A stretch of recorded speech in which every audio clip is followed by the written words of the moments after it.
Udah tinggal. Kali ini yang mau dibahas adalah dus. Dus adalah sampah anorganik. Dus ada beberapa macam.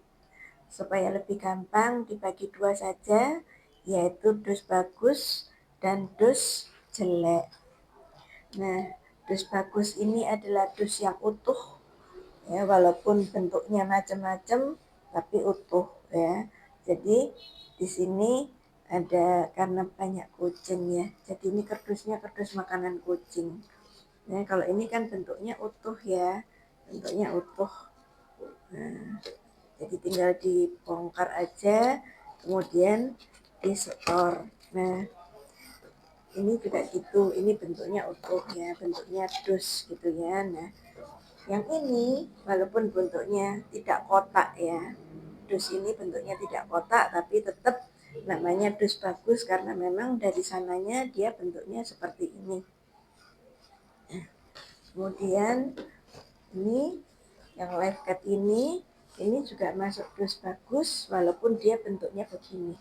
Ini live cat ini kan kotak gini, ya, terus di dalamnya ada ini dua sini, ya. Jadi walaupun dia tidak utuh seperti box gitu, ya, tapi tetap namanya dus bagus karena memang bentuknya seperti ini. Nah, juga termasuk dus ini, ya. Oh, ini sudah gampang, ini klep, ya. Ini adalah dus bagus. Jadi dus bagus tuh dus yang bentuknya kotak, ya. Jadi tidak terpotong, ya, tidak terpotong. Nah, jadi walaupun ini bentuknya tidak penuh, tapi tetap namanya dus bagus karena memang bentuknya ya seperti ini, ya. Ini kalau mami di rumah itu ini ditaruh di karung goni, ya, taruh di karung goni, dikasih nama dus bagus, ya. Kemudian dikasih tanggal, ini kelupaan nggak dikasih tanggal. Nah, setelah itu semua kardus-kardus tadi dibongkar, ya, dibuka, bukan dibongkar, dibuka, dimasukkan ke sini supaya rapi, ya, supaya rapi. Nanti kalau sudah penuh tinggal disetor saja ke bank sampah. Nah, selanjutnya yang dus jelek. Dus jelek ini sebetulnya adalah dus yang sudah tidak berbentuk dus. Bahannya dus tapi tidak berbentuk dus.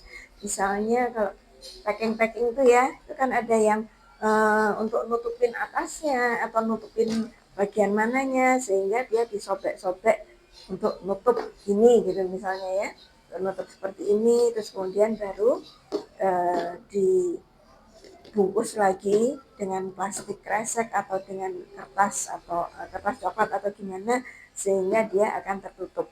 Jadi kardus-kardus bahan kardus yang bentuknya seperti ini, kemudian seperti ini, ya, ini kan cuma gini tok, ya. Terus kemudian seperti ini, cuma segini. Ini untuk nutup-nutup biasanya kalau untuk packing. Kalau kita packing barang online, ya, kita yang jual maupun kita yang beli seperti itu.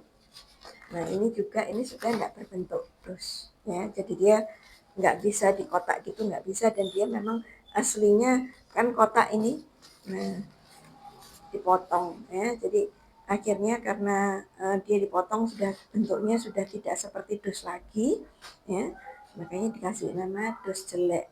Ini nilai ekonomisnya lain, ya, tinggal, ya, nilai ekonomisnya lain antara dus yang bagus dengan dus yang jelek, ya.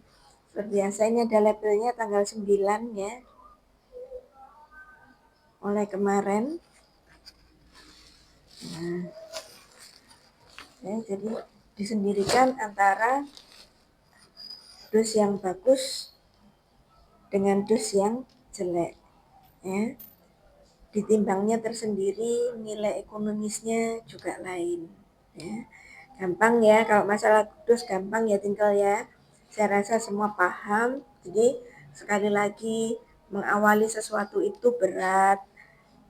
Kemudian kalau sudah kita mulai melakukan, insya Allah lama-lama terbiasa dan lama-lama akan terasa ringan karena sudah biasa. Mari memilah sampah dari rumah, disendirikan antara sampah organik dan sampah anorganik. Kali ini yang dipisah adalah dus dulu ya, dusnya dibagi dua, dus yang potongan dan yang dus yang masih utuh, bentuknya masih dus ya. Jadi nanti dia disetornya di bank sampah memang dibongkar ya, tapi maksudnya ini dusnya ini utuh ya, dusnya ini utuh ya, tidak dipotong-potong untuk nutupi bagian mana gitu, tidak ya. Jadi ini dusnya utuh ya, mau besar mau kecil tetap namanya dus. Sampai sini dulu ya tinggal. Terima kasih sudah mau menonton dan mendengarkan.